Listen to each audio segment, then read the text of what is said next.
안녕하세요, 청취자 여러분. 오늘은 누가복음 23장으로 들어가서 예수님의 마지막 시간들을 좀 더 깊이 따라가 보려고 합니다. 네, 빌라도 앞에 서시는 장면부터 시작해서 십자가 사건, 그리고 무덤에 안치되시기까지의 과정인데요. 아주 극적인 내용들이 많습니다.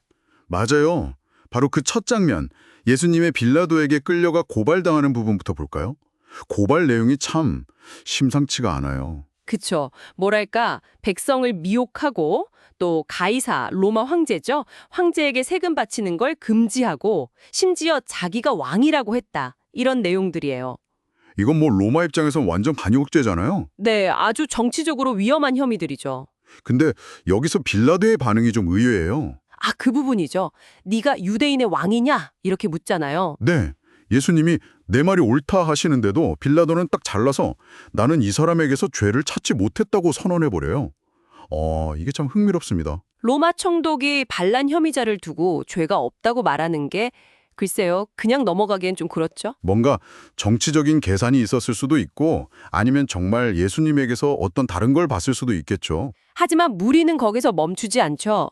더 강하게 막 몰아세우잖아요. 온 유대에서 가르치면서 소동을 일으켰다고요.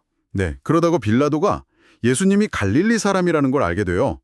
마침 그때 헤로드 왕이 예루살렘에 와 있었거든요. 아, 그래서 헤로데게 보내버리는군요. 약간 책임을 떠넘기는 듯한 느낌도 들고요. 네, 그런 의도가 좀 보이죠. 헤롯은 근데 예수님을 보고 엄청 기뻐했다고 나와요.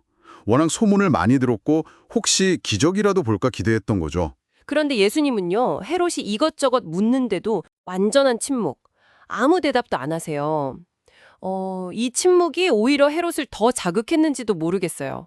결국엔 뭐 헤롯이랑 군인들이 예수님을 막 조롱하고 빛나는 옷을 입혀서 다시 빌라도한테 돌려보내잖아요. 맞아요. 되는 못 찾았지만 그렇다고 풀어줄 마음도 없었던 거죠. 근데 여기서 또 흥미로운 기록이 하나 있어요. 뭔가요? 원래 원수 사이였던 빌라도랑 헤롯이 이 일을 계기로 친구가 됐다는 거예요. 참 아이러니하죠. 공동의 어떤 문제 앞에서 갑자기 친해졌다.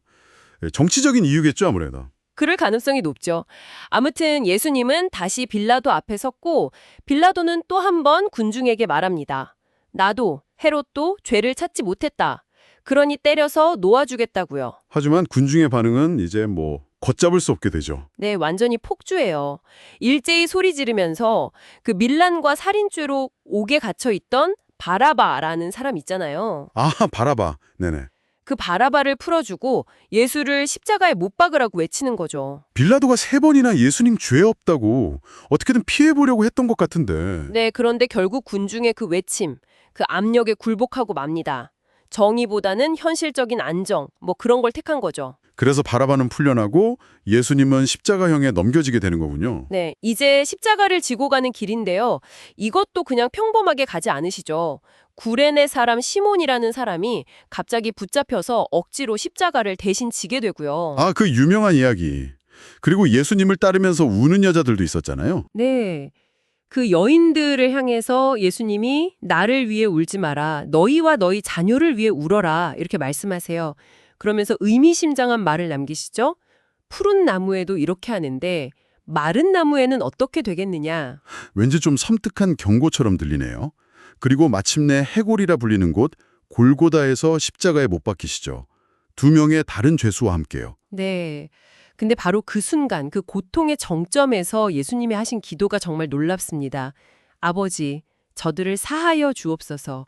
자기들이 하는 것을 알지 못함이니이다. 아, 자신을 못 박는 사람들을 위해서요? 정말 상상하기 어려운 용서네요. 그렇죠. 십자가 위에서의 대화도 참 극적이에요. 한쪽 죄수는 예수님을 비방하는데 다른 쪽 죄수는 그를 꾸짖어요. 그리고 예수님께 간청하죠. 예수여, 당신의 나라에 임하실 때에 나를 기억하소서. 네, 그 장면. 예수님의 대답은 또 내가 진실로 내게 이르노니 오늘 내가 나와 함께 낙원에 있으리라. 죽음 직전의 회개와 구원의 약속, 기독교 신앙의 어떤 핵심을 보여주는 장면이죠. 그리고 그 이후에 초자연적인 현상들이 일어나잖아요. 정오부터 갑자기 어두워지고 네, 한 3시간 동안 온 땅에 어둠이 임하고 성소의 휘장이 한가운데가 찢어졌다고 기록되어 있어요.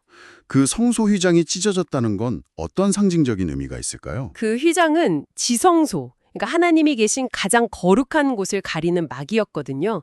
이게 찢어졌다는 건 예수님의 죽음을 통해서 하나님과 인간 사이에 그 막혔던 길이 열렸다.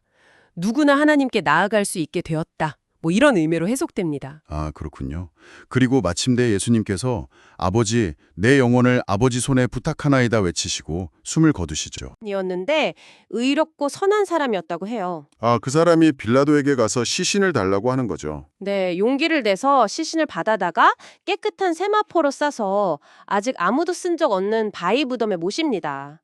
이 요셉도 남몰래 하나님 나라를 기다리던 사람이었던 거죠. 그리고 갈릴리에서부터 예수님을 따랐던 여자들도 그 무덤까지 따라가서 보고 돌아와서 향품이란 향유를 준비하고요. 네, 안식일이 지나면 예수님의 시신에 발라드리려고 준비한 거죠. 이렇게 누가복음 23장을 쭉 따라와 봤는데요. 정말 극심한 고난과 죽음 속에서도 예수님의 어떤 사랑, 용서가 빛나는 것 같고 또 주변 인물들의 반응도 참 다양하게 나타나는 것 같아요. 맞아요.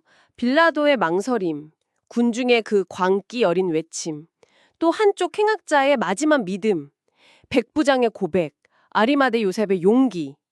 정말 많은 생각을 하게 하죠. 특히 자신을 못 박는 사람들을 향한 기도나 그 죽어가던 죄수에게 건네신 약속은 정말 시대를 넘어서 큰 울림을 주는 것 같습니다. 네, 그렇죠. 용서와 구원의 메시지가 강렬하게 다가옵니다. 오늘 이 이야기들을 들으시면서 정의는 외면당하는 것 같고 오히려 용서가 선포되는 이 역설적인 상황들을 보셨는데요. 청취자 여러분께서는 이 속에서 어떤 의미를 발견하셨는지 각자의 자리에서 한번 좀 생각해 보시면 좋겠습니다.